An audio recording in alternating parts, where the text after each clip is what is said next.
벤코리아. 현재 태국에서는 한국에 관련된 모든 것들을 반대하기 시작했다며 벤코리아가 태국 전 지역에서 유행이라고 하는데요. 하지만 현재 한국에서는 태국의 벤코리아는 물론이고 태국에서 일어나고 있는 모든 일들에 대해 아무것도 모르고 있고 아예 태국에 대한 관심이 하나도 없다며 답답한 마음에 방송 작가인 한 태국인이 사연 스토리로 사연을 보내주셨습니다. 불법 체류자 단속으로 한국에서 쫓겨난 태국인들에게 부당한 대우를 받게 한 한국의 모든 진실을 방송으로 모두 공개하겠다며 보내주신 사연 지금 바로 들어보시죠. 구독과 좋아요, 알림 설정 부탁드립니다. 안녕하세요. 저는 베트남 하노이에서 다큐멘터리 작가로 일하는 민투이예요. 올해로 32살이 됐는데 처음 방송국에 들어와서 작가 생활을 시작한 지가 벌써 7년이 됐네요. 하노이 TV에서 사회부 다큐멘터리를 담당하고 있는데 지금까지는 그저 평범한 작가의 삶을 살았어요. 제가 이 이야기를 시작하게 된 건 지난달 제 동생 민 란으로부터 시작됐죠. 란은 저보다 5살 어린 27살인데 어릴 때부터 패션 디자이너가 되는 게 꿈이었어요. 하노이에서 패션 디자인을 전공하고 현지 의류업체에서 일했지만 기회가 많지 않았죠. 그러다 2년 전 한국의 의류 제조업체에서 일할 기회를 얻었어요. 처음엔 모든 게 순조로웠어요. 라는 매주 영상통화로 한국 생활이 얼마나 좋은지 이야기했죠. 디자이너로서의 실력을 인정받고 좋은 동료들과 함께 일하면서 꿈을 키워가고 있다고요. 그때 란의 눈빛은 정말 반짝반짝 빛났어요. 하지만 행복은 오래가지 않았어요. 회사가 경영난을 겪으면서 외국인 직원들의 비자 연장에 소극적으로 변했고 결국 란의 비자 연장이 거절됐죠. 란은 너무나 절박했어요. 다른 회사로 옮기려고 했지만 쉽지 않았고 결국 비자가 만료된 상태로 머물게 됐어요. 매일 밤 란과 통화하면서 저는 동생의 불안한 마음을 느낄 수 있었어요. 언니, 나 이제 어떡하지? 한국에서 계속 일하고 싶은데 여기서 쫓겨나면 다시는 기회가 없을 것 같아. 란의 떨리는 목소리를 들을 때마다 가슴이 너무 아팠어요. 그러다 한 달 전 그날이 왔죠. 새벽에 걸려온 전화 한 통. 란이 울면서 말했어요. 언니, 나 잡혔어. 지금 출입국 관리소야.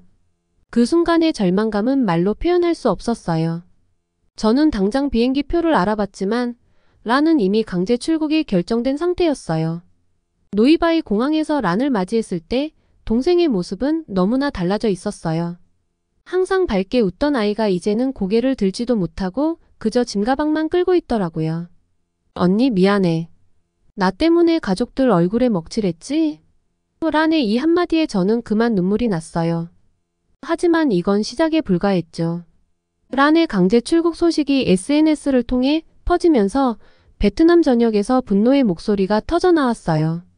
한국은 베트남 사람들을 이용만 하고 버린다.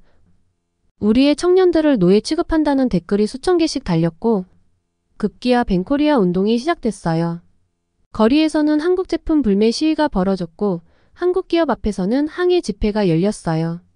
SNS에서는 벤코리아 해시태그가 폭발적으로 퍼져나갔죠.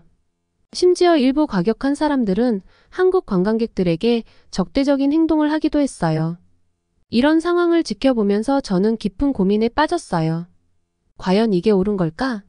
란의 경우만 해도 분명 불법 체류라는 잘못은 있었지만 그저 자신의 꿈을 위해 노력했을 뿐인데.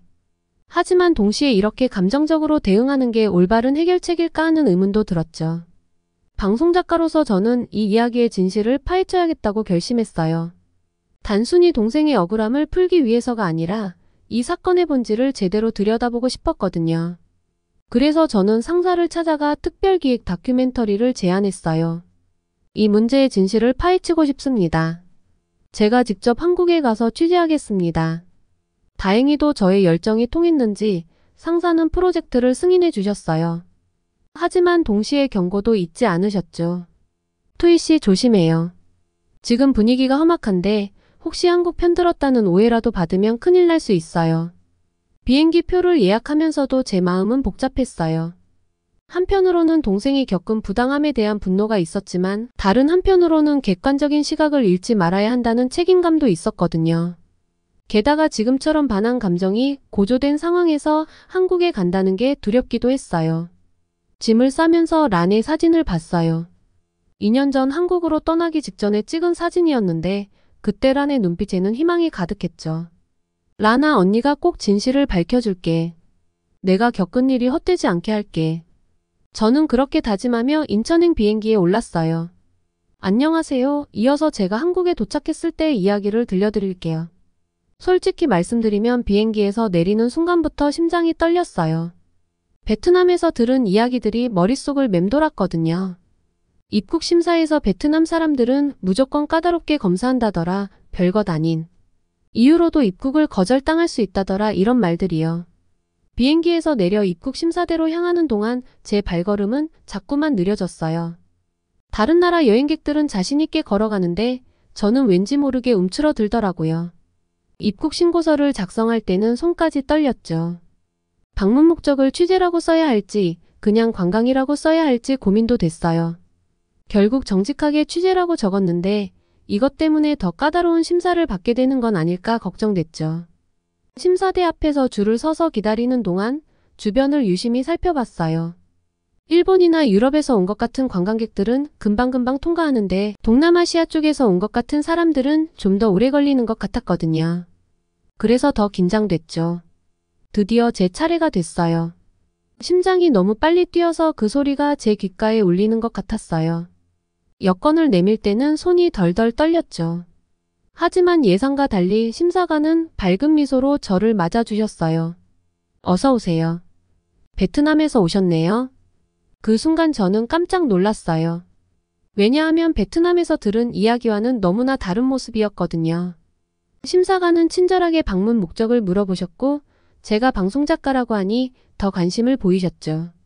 아, 다큐멘터리 촬영하러 오셨다고요? 요즘 한국 드라마가 베트남에서 인기가 많다던데 맞나요? 이렇게 자연스러운 대화를 나누면서 입국 심사는 순조롭게 끝났어요. 좋은 취재 되시길 바랍니다.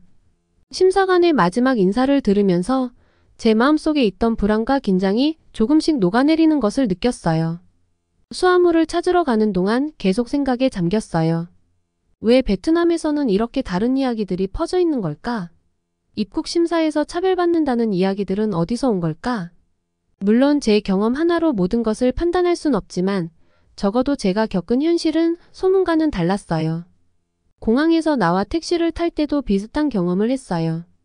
베트남에서는 한국 택시기사들이 동남아 승객은 잘 안 태우려 한다는 이야기도 있었거든요. 하지만 택시기사님은 오히려 반갑게 맞아주셨어요. 베트남에서 오셨어요? 제가 작년에 다낭 여행 다녀왔는데 정말 좋았어요. 호이안의 야경이 특히 인상적이었죠. 서울로 향하는 도로에서 보는 도시의 풍경도 인상적이었어요. 높은 빌딩들과 질서정연한 도로 곳곳에 있는 공원들. 하지만 제 눈에 들어온 건 그런 겉모습이 아니었어요. 오히려 거리를 걷는 사람들의 표정이었죠. 제가 봤을 때는 누구도 베트남 사람인 저를 이상한 시선으로 보지 않았어요. 호텔에 체크인할 때도 마찬가지였어요. 직원들은 모두 친절했고 오히려 제가 방송작가라는 걸 알고는 더 많은 관심을 보여줬죠. 어떤 주제로 다큐멘터리를 만드시나요?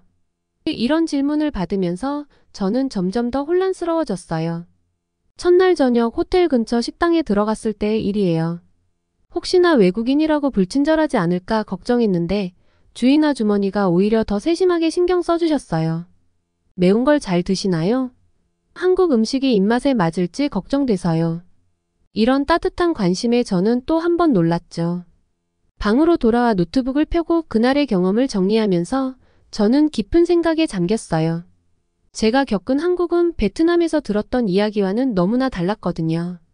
물론 이건 시작에 불과했고 앞으로 더 많은 취재가 필요하겠지만 적어도 첫인상만큼은 제 예상을 완전히 뒤집었어요. 람에게 메시지를 보냈어요. 라나 언니가 지금 한국에 왔어. 내가 그렇게 사랑했던 이 나라의 진짜 모습을 찾아보고 있어. 그리고 덧붙였죠. 지금까지 본 한국은 우리가 들었던 것과는 많이 달라. 왜 이런 차이가 있는 걸까? 창밖으로 보이는 서울의 야경을 바라보며 저는 다음 날부터 시작될 본격적인 취재를 생각했어요. 입국 과정에서 느낀 이 반전이 과연 우연일까?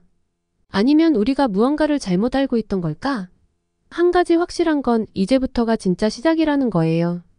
그리고 이 진실 찾기의 여정이 저를 어디로 이끌지 저는 정말 궁금했어요. 다음날 아침 저는 일찍 일어나 제가 확보한 첫 번째 취재지인 인천 남동공단 근처로 향했어요. 베트남 교민들이 많이 모인다는 현지 식당 폭남을 찾아가는 길이었죠. 지하철에서 내려 걸어가는 동안 거리 곳곳에서 베트남어 간판들이 눈에 띄었어요. 마치 작은 베트남이 한국에 자리 잡은 것 같은 느낌이었죠. 폭남 식당에 들어서자 익숙한 베트남 음악이 흘러나왔어요. 아침 일찍이었는데도 식당 안은 사람들로 북적였죠. 대부분 출근 전 아침을 먹으러 온 베트남 근로자들이었어요. 저는 조심스럽게 사람들에게 다가가 제 신분을 밝혔어요. 안녕하세요. 저는 하노이TV에서 온 다큐멘터리 작가 민투이예요. 처음에는 모두들 경계하는 눈치였어요. 특히 불법 체류 문제가 민감한 시기라 그런지 더 조심스러워 보였죠. 하지만 제가 란의 이야기를 꺼내자 사람들의 표정이 조금씩 풀리기 시작했어요. 그들 중 누구나 란과 비슷한 상황에 처할 수 있었기 때문이었죠. 40대로 보이는 한 남성분이 먼저 입을 열어주셨어요. 저는 호아라고 합니다. 여기서 6년째 일하고 있어요. 호아 씨는 처음에는 합법적인 비자로 한국에 왔지만 곧 비자가 만료될 거라고 하셨어요. 돈을 벌어서 고향에 보내야 해요. 아직 어린 두 딸이 있거든요. 대학도 보내고 싶고. 그의 이야기를 시작으로 다른 분들도 하나둘씩 말씀해 주시기 시작했어요.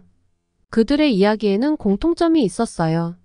모두가 더 나은 삶을 위해 한국에 왔고 열심히 일하며 꿈을 키워왔다는 거예요.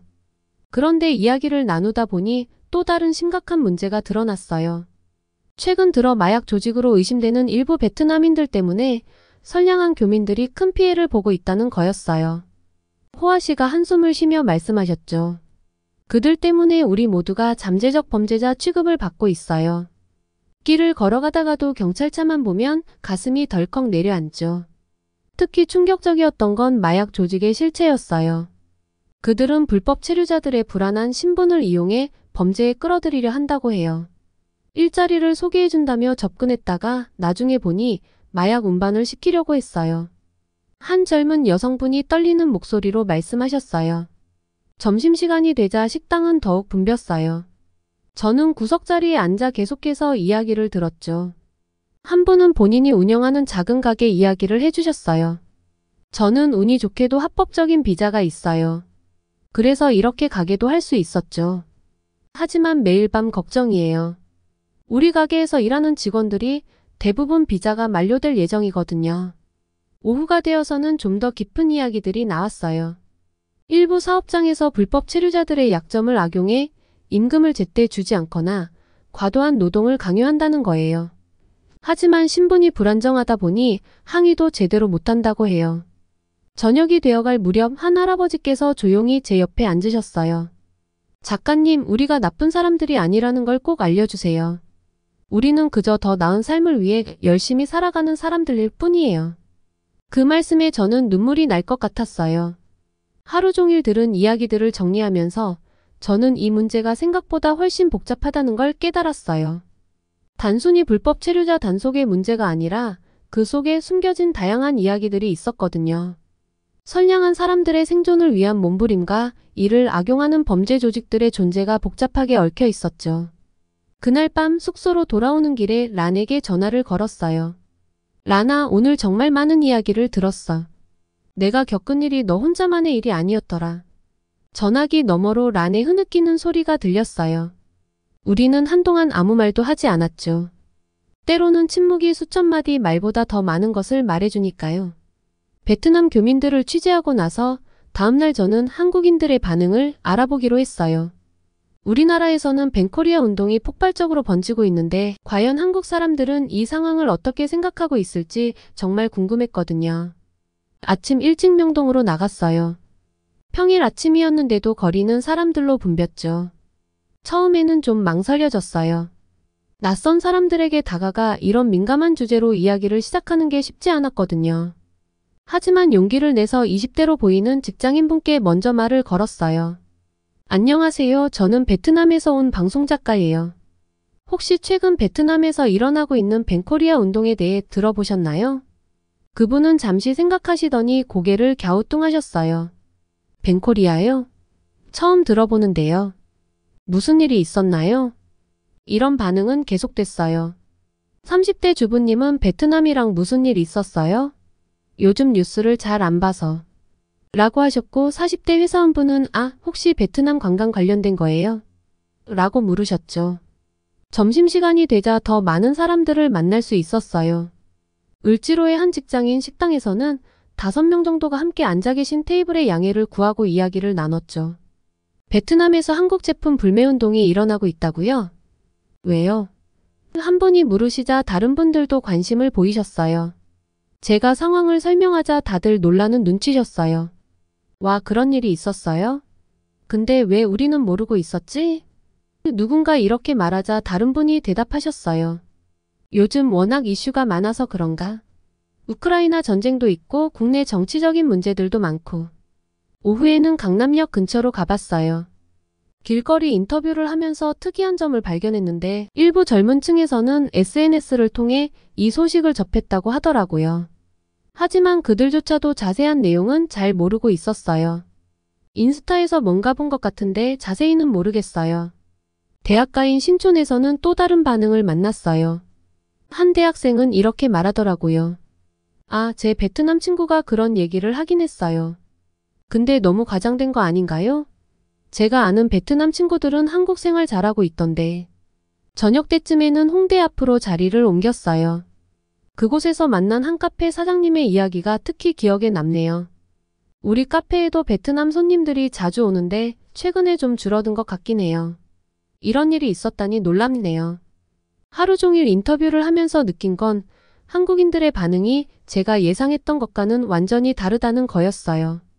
베트남에서는 거의 모든 사람들이 이 문제로 분노하고 있는데 정작 한국에서는 대부분의 사람들이 이 상황 자체를 모르고 있었거든요. 밤이 되어 제가 묵고 있는 호텔 근처 포장마차에서 마지막 인터뷰를 했어요. 할머니 사장님께서는 제 이야기를 다 들으시고는 이렇게 말씀하셨죠. 아이고, 그런 일이 있었구나. 내가 베트남 쌀국수를 참 좋아하는데 우리가 베트남 사람들한테 미안한 일을 했나 보네. 그날 밤 호텔에 돌아와서 노트북을 펴고 하루 동안의 인터뷰 내용을 정리했어요. 50명이 넘는 사람들과 이야기를 나눴는데 대부분이 벤코리아 운동에 대해 전혀 모르고 있었죠. 알고 있더라도 그저 피상적인 수준이었고요. 이런 상황을 어떻게 받아들여야 할지 혼란스러웠어요.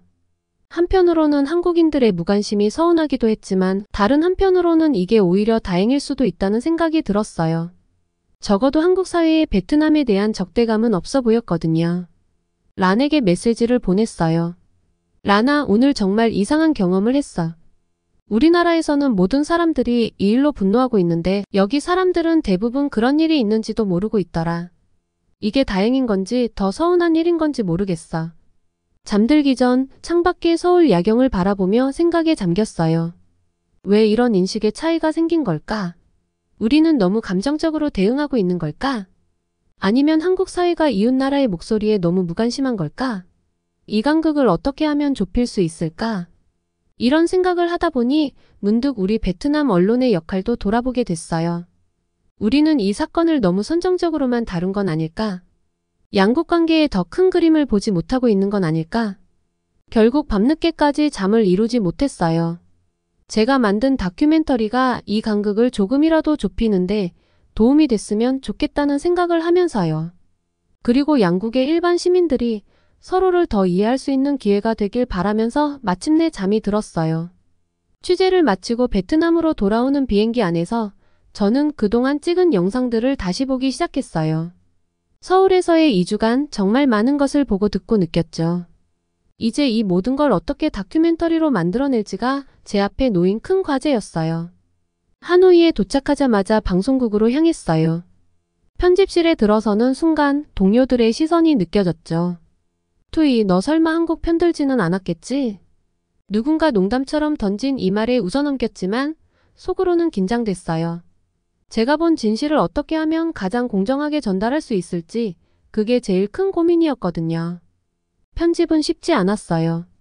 베트남 근로자들의 애환, 그들을 둘러싼 복잡한 상황, 한국 사회의 반응, 이 모든 걸 균형 있게 담아내려고 정말 많이 고민했죠. 특히 마약 조직 문제는 다루기가 조심스러웠어요. 이 부분을 너무 강조하면 베트남 사람들 전체가 범죄자처럼 비춰질 수 있었고 너무 가볍게 다루면 현실을 왜곡하는 게 될 수 있었거든요. 밤낮 없이 3주간의 편집 끝에 다큐멘터리가 완성됐어요. 우리가 몰랐던 이야기라는 제목으로 VTV에서 방영이 결정됐죠. 방영 전날 밤 저는 란과 함께 미리 보기를 했어요. 란은 중간중간 눈물을 훔치더라고요. 언니, 우리만의 이야기가 아니었네요. 드디어 방영 당일 저는 너무 긴장돼서 방송을 보지 못하고 집안을 계속 서성거렸어요. 그러다 SNS 반응들이 올라오기 시작하면서 하나씩 확인해봤죠. 처음에는 정말 비난이 쏟아졌어요. 매국노다, 한국 돈에 매수됐다, 우리 국민의 자존심을 팔아먹었다 이런 댓글들이었죠.